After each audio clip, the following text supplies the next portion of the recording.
बिस्मिल्लाहिर्रहमानिर्रहीम। अस्सलाम वालेकुम। आज की वीडियो में हम सीखेंगे कि बॉक्स ट्राउज़र की कटिंग किस तरह की जाती है और किस तरह इसको स्टिच किया जाता है। बॉक्स ट्राउज़र आजकल बहुत ट्रेंड में है, तो अगर आप ये ट्राउज़र सीखना चाहते हैं तो वीडियो को एंड तक लाजमी देखिए, बीच में से स्किप नहीं कीजिएगा। ये मेरे पास लॉन का कपड़ा है जिसे मैंने श्रिंक कर लिया है और इसे डबल फोल्ड करके ट्राउज़र की कटिंग के लिए बिछा लिया है। इसकी कनी वाली साइड मेरी तरफ है और जो फोल्डिंग वाली साइड है वो आगे की तरफ है। तो सबसे पहले हम इसके नेफे का निशान लगाएंगे। ये मैं मीडियम साइज़ पे ट्राउज़र काट रही हूँ जिसकी लेंथ 38 होगी। नेफे के लिए 2 इंच का ऊपर मार्जिन छोड़ेंगे और 2 इंच का इस तरह से स्केल की मदद से निशान लगा लेंगे। मैं इसमें 1 इंच का इलास्टिक लगाऊंगी जिसके लिए मैंने 2 इंच का मार्जिन छोड़ा। अगर आपका इलास्टिक चौड़ा है तो आप उस हिसाब से इसमें फोल्डिंग का मार्जिन छोड़िए। 2 इंच की लाइन हमने ऊपर ड्रॉ कर ली है। अब ये जो कनी वाली साइड है इसमें हम 1.25 इंच के फासले पर एक लाइन ड्रॉ कर लेंगे। पूरी साइड पर हम 1.25 इंच की अंदर की तरफ एक लाइन ड्रॉ कर लेंगे। ये हमारा कटिंग का और सिलाई का मार्जिन साइड में निकल जाएगा। हम ट्राउज़र में सिर्फ एक तरफ सिलाई का मार्जिन छोड़ेंगे, वो आपको आगे चल के पता चल जाएगा। इस तरह से 1.25 इंच अंदर की तरफ मैंने स्केल की मदद से इसमें एक लाइन सीधी ड्रॉ कर ली है। अब इसमें आसन का निशान लगाएंगे।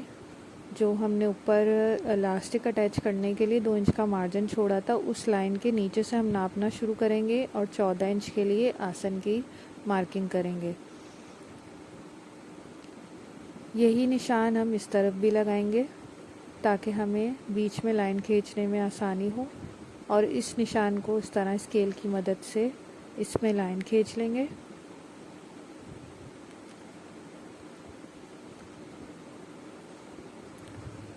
लाइन खींचने के बाद अब हम इसकी चौड़ाई का नाप लेंगे।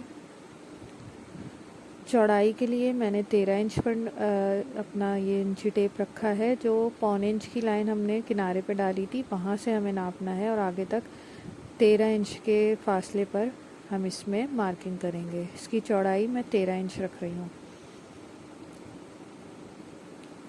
13 इंच पर निशान लगाने के बाद 2 इंच अंदर की तरफ हम 2 पे निशान लगाएंगे। इस तरह 2 इंच अंदर की तरफ आके एक और निशान लगाएंगे और इसी तरह ऊपर की तरफ भी हम 13 इंच पे रखकर 2 इंच अंदर की तरफ आके एक निशान लगा लेंगे। दोनों तरफ निशान लग चुके हैं। अब ऊपर वाले निशान को नीचे वाले निशान से स्केल की मदद से सीधे लाइन खींचकर मिला देंगे। अब ये लाइन खींचने के बाद हम इसको गोलाई का शेप देंगे। इस तरह से आगे वाली लाइन से ऊपर लाते हुए गोलाई का शेप देंगे।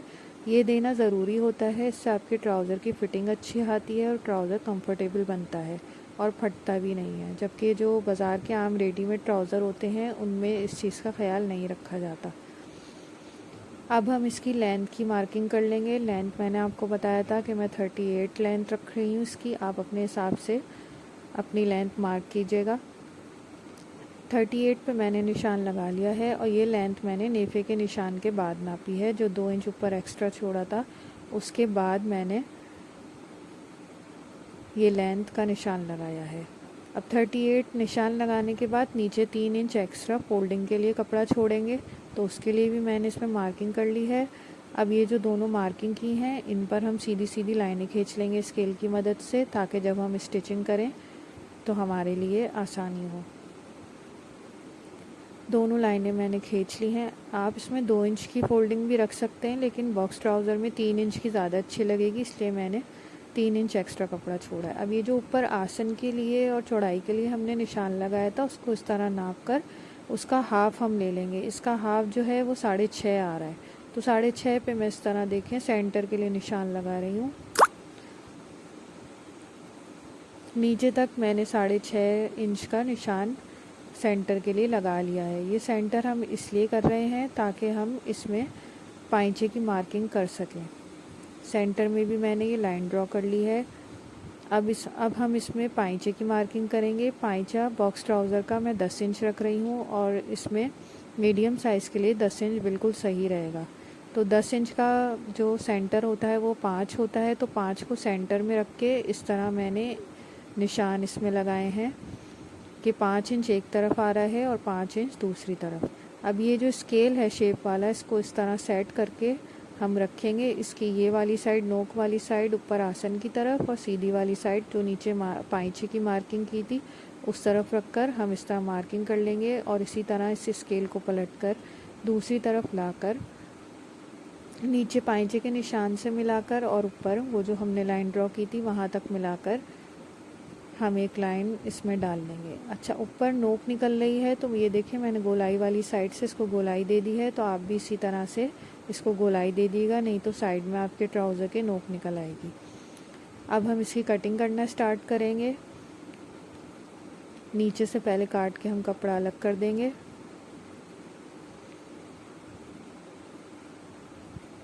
अब साइड से आधे आधे इंच का स्विंग अलाउंस छोड़कर हम इसकी कटिंग करते चले जाएंगे जो हमने मार्किंग की थी उसके मुताबिक।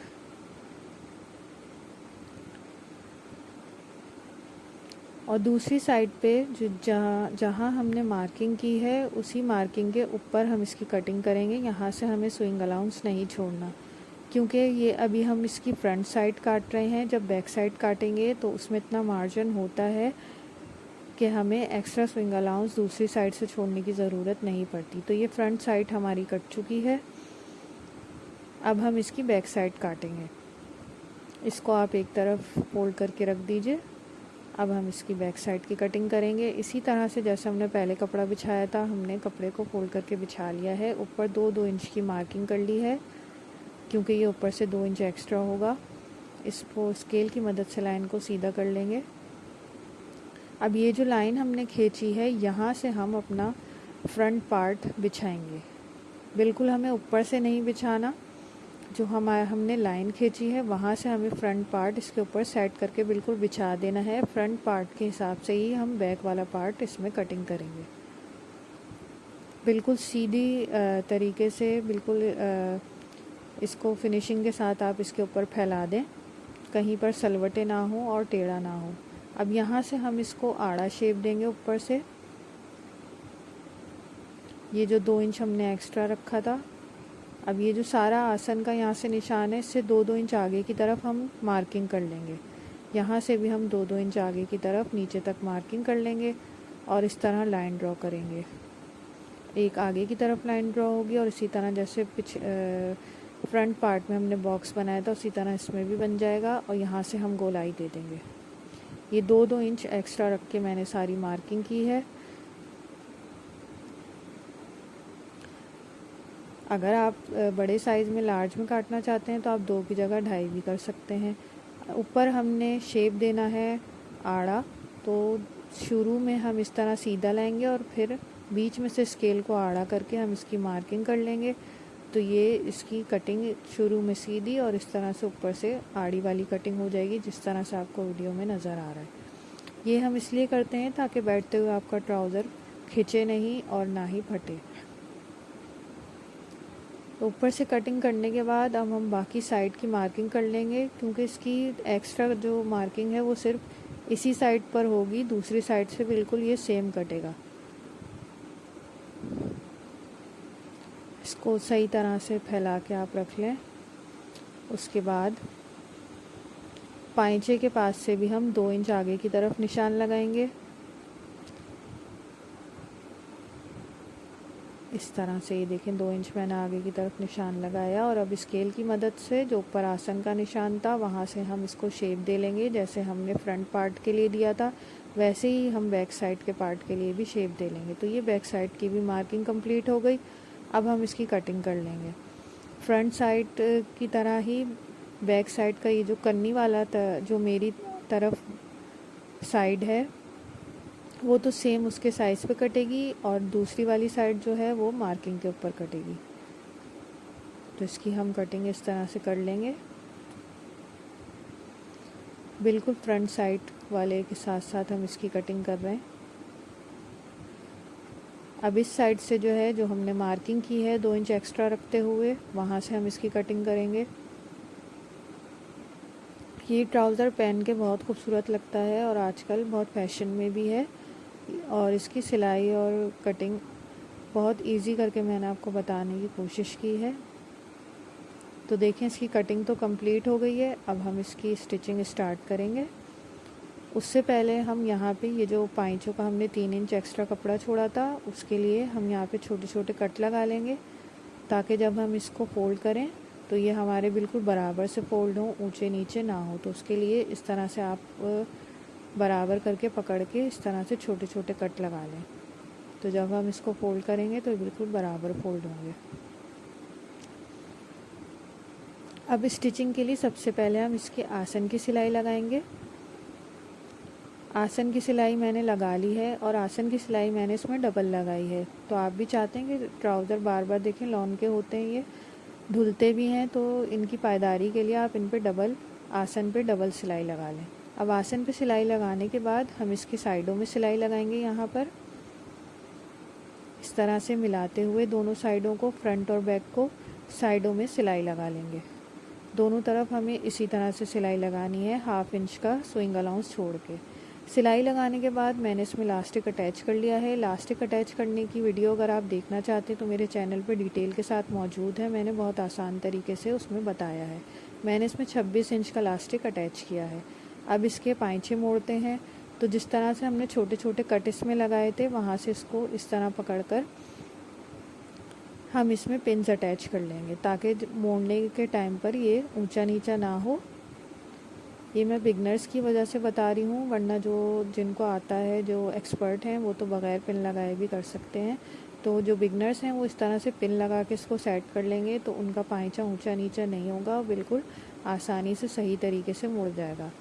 इसको इस तरह से फोल्ड करते हुए हम इस पर सिलाई लगाते चले जाएंगे।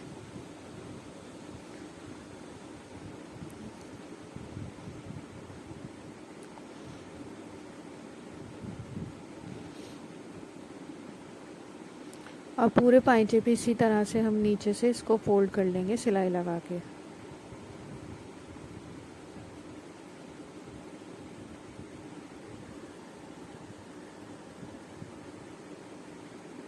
पाइचे मैंने फोल्ड कर लिए नीचे से। अब हम इसको साइडों से बंद कर लेंगे।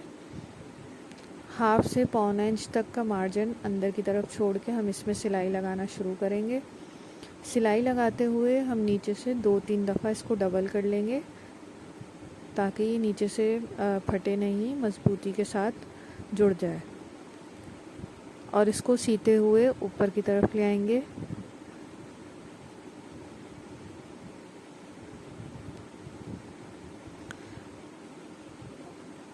आसन की सिलाई से थोड़ा पहले लाकर हम इसे रोक देंगे और दूसरी सिलाई देखें, इस तरह लाते हुए पहली वाली सिलाई से मिला देंगे और रुमाली के पास डबल सिलाई कर लेंगे।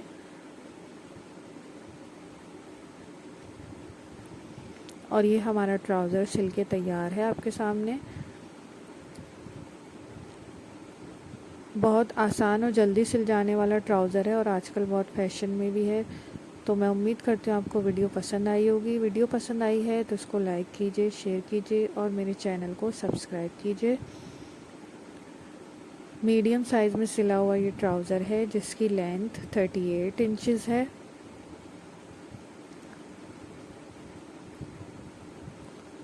ट्राउज़र का जो पाइचा है वो 10 इंचज़ है और इलास्टिक इसमें मैंने 26 इंच का लगाया है।